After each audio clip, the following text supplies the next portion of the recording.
ওই দিন হাসপাতালে ক্যাজুয়ালিটিতে পুলিশ নিজ হাতে গ্রেনেড মারছে, 3 জন স্পট ডেড, 5 জন গুরুতর আহত। আপনারা জানেন না 50 জন লাঠি সোটা নিয়ে ভিতরে প্রবেশ করে, একজন চাইনিজ কুড়াল নিয়ে কোপাতে কোপাতে ভিতরে ঢোকে। কোনো আনসার বাধা দেয় নাই, কোনো পুলিশ বাধা দেয় নাই, শাহবাগের ওসি বাধা দেয় নাই, সে আরো আমাদেরকে বাধা দিয়েছে আমরা যেন না থামাই।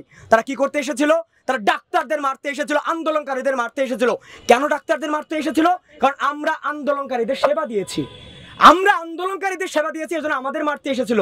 এটাই কি আমাদের দেশের সুরক্ষা? সেই চাইনিজ কুড়াল দিয়ে কোপাতে কোপাতে সে ওয়ার্ডের ভিতর চলে গিয়েছিল, একজন আনসারের পায়ে কোপ লাগছে।